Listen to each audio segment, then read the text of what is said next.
Hi guys, welcome back to my YouTube channel. My name is Natalie and today we are going to be stitching the next page for my DIY Embroidery Samples Guide Book.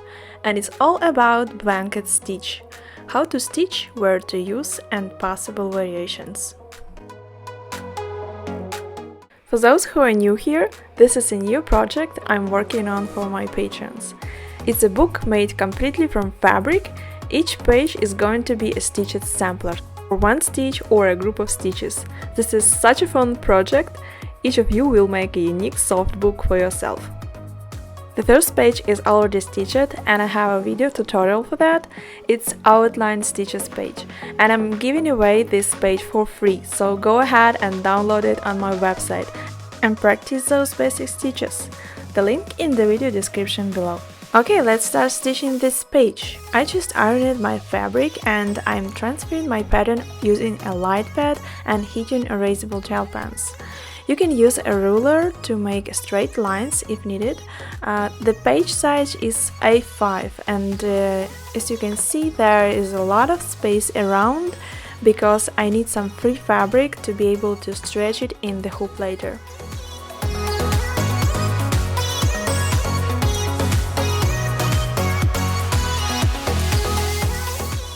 Now I need to put my fabric in the hoop in order to get a perfect tension during stitching. I choose those square notch hoop. It fits the entire page perfectly and the fabric tension is also the best. I will leave all the links to all the supplies I used for this project in the video description below. All the letters I stitched using the whipped back stitch, 2 strands for the top bigger letters and 1 strand for all the smaller ones. I already have a detailed video tutorial for this, you can find it on my channel if needed.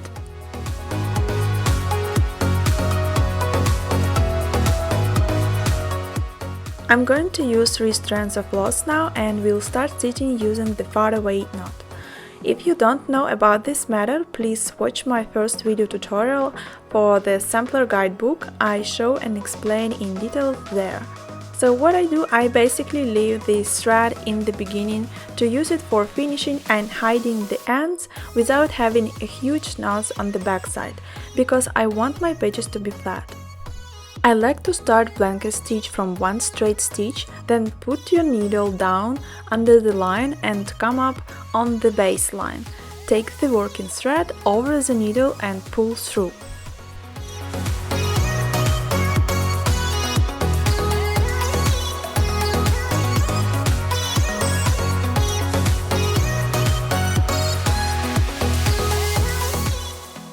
You can change the look of the blanket stitch by changing the spaces between the stitches and also by changing the length of the spokes. Blanket stitch, also known as open buttonhole stitch. The name probably derives from its traditional use as a finish for the edges of blankets.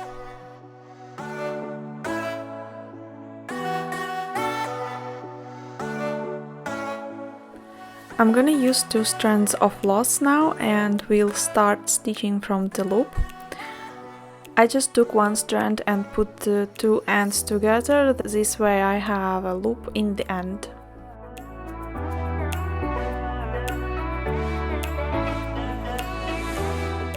Here is an example of the possible variations when you can change the length from the lower to higher spokes, and this way you can create this type of border.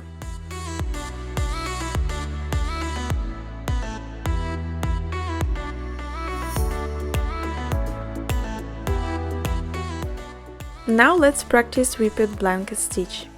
First you need to make a row of a regular blanket stitch and here is one more way to stitch it. You can also stop stitch by taking the needle to the back of the fabric and leaving a loop on the front and bringing the needle back up inside that loop. Stabbing the thread really working well when you are stitching using the frame or a hoop and your fabric is on the tight tension, like right now. Once you made a stitch, you always catch the thread by your left hand in order to lay down your stitches properly.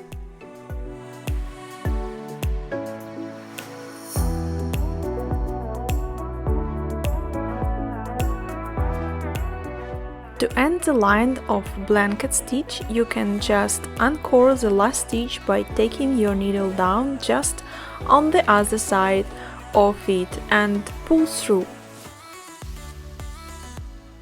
Now I'm going to whip around the top row.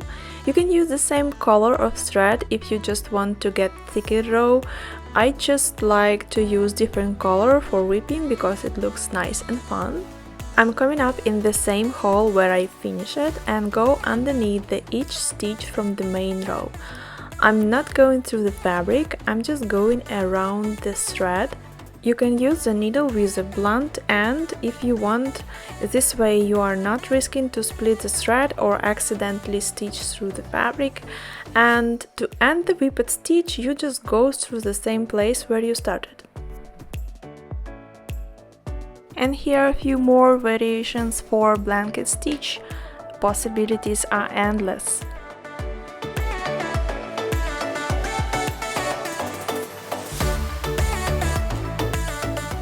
Double buttonhole stitch is an attractive ending or wide border stitch which is quick and easy to work and consists of two parallel rows of blanket stitches arranged so that their vertical stitches face each other.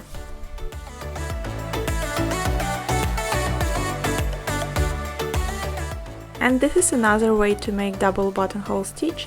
The bottom row is shifted down and to the right and creates this overlapping effect. I like to use two different colors to add interest to a design.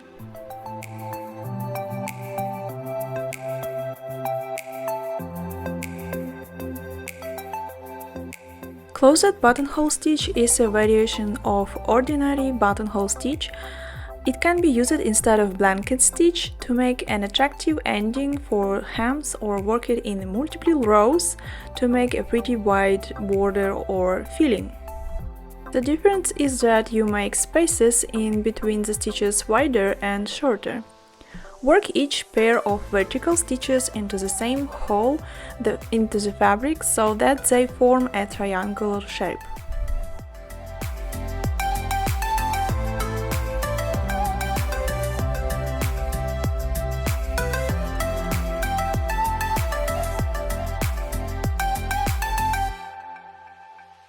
Open Cretan stitch produces a light zigzag line that can be worked along either a straight row or a gentle curve. I actually should make shorter vertical stitches and create a bigger zigzag.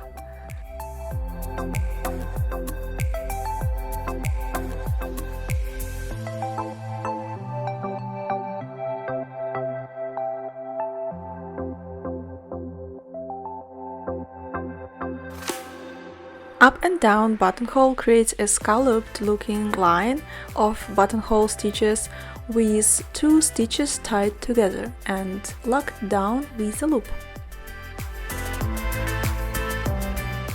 It starts like a regular blanket stitch and that's the first half of the stitch. For the next stitch, go down on the bottom line, bring the needle up to the top line, take a working thread behind the needle, and then when you pull through, take the working thread down towards you. This will lock the loop over two stitches. The stitch should be close to the previous one.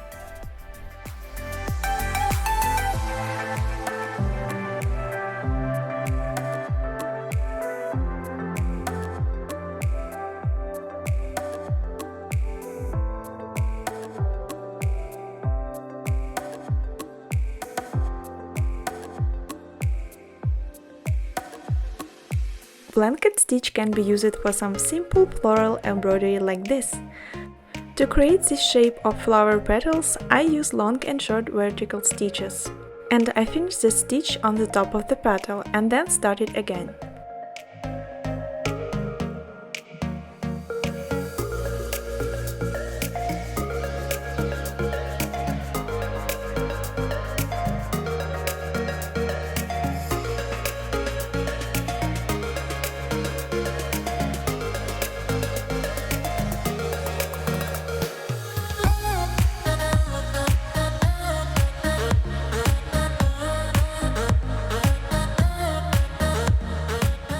Make the second row with petals using the darker or lighter shade. The flower will look more natural.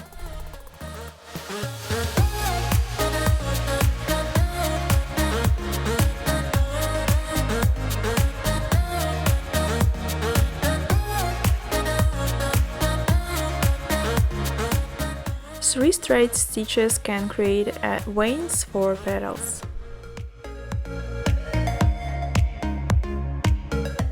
Just a few French knots will give a finished look for this flower. I will talk more in details about French knots in my next video tutorials. There is going to be an entire page for French knots only, and the design is super fun. Here is how you can stitch leaves using blanket stitch. Just follow the right stitch's direction and leaves will look more natural. To finish the leaf, just add a row of back stitches in the middle. This is one more flower version you can do using blanket stitch only. Just move around the curve, it's simple.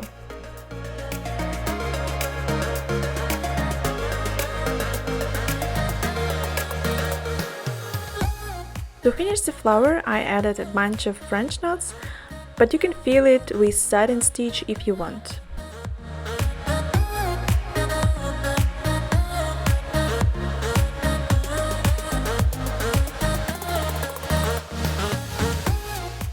This flower looks like a plumeria.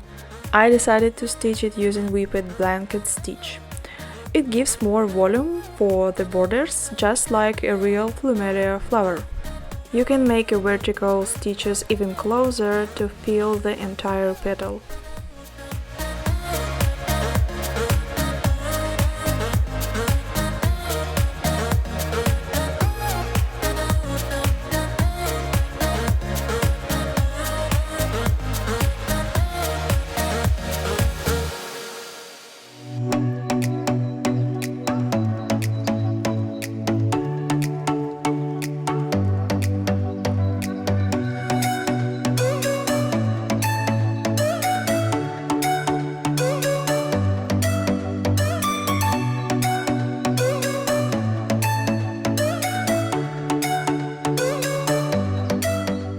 Now when all the samplers are stitched, it's time to stitch the border.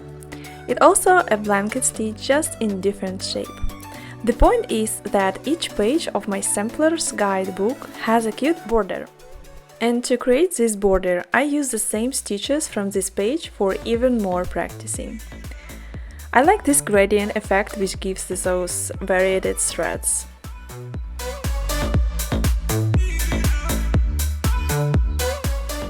To make this border look even more interesting, I added some French knots.